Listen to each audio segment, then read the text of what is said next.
impactful. After widespread criticism, the province has adjusted Bill 59 to try to meet the concerns of Nova Scotia's disabled communities. Penalties for non-compliance increased 10 times from $25,000 to $250,000. Learning disabilities, episodic disabilities added to those protected under the Act. Persons with disabilities now must be a majority of the boards that will set the standards of the Act. Sets a stiff timeline for implementation by 2030. As soon as this bill passes, we'll start work on identifying the standards that are going to be tackled one by one, and consultation will happen around each and every one of those standards. So what we need to do is get this bill passed and get to work on the important individual standards that need to be put in place. First items on the agenda when the Nova Scotia legislature resumes will be the Accessibility Act. The legislation was harshly criticized by the very people it was supposed to help when it was introduced in the fall. But since then, the Nova Scotia government has rewritten the bill. Learning and episodic disabilities are now included in the legal definition of disability, and potential penalties are tougher. The province's goal is to be accessible by the year 2030. And every year there's a report given about how we've done. What have we done this year? So I think that keeps, any government's feet to the fire. Doesn't matter which minister, what government is there. We've set out a path. The bill can be returned to the Committee of the Whole and referred for third reading tomorrow.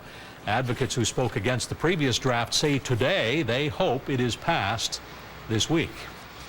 And with a provincial election call possible virtually. Neoliberals have rewritten their proposed Accessibility Act. Bill 59 was slammed by academics, organizations, and community members when it was first introduced last year.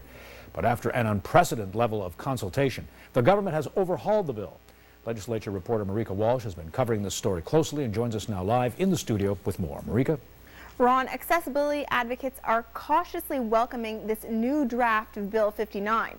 They say it is leaps and bounds ahead of the version put before them last fall, but still needs some work. The bill will set the stage for the government to create new benchmarks for accessibility in the province.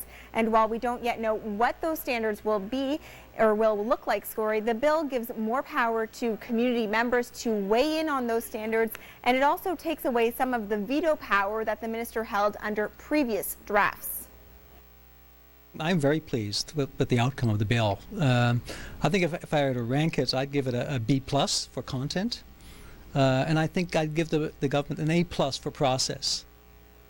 And new in this version of the bill includes the areas where the standards have to be set. That includes goods and services, information and communication, public transportation, employment, the built environment, which includes parks, buildings, and roads, and education.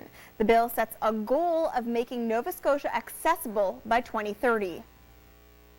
Our goal is aspirational for 2030, but what's really good about it is that within the first year we have to present a plan of what standards we're going to work on and what the timeline is, and every year there's a report given about how we've done.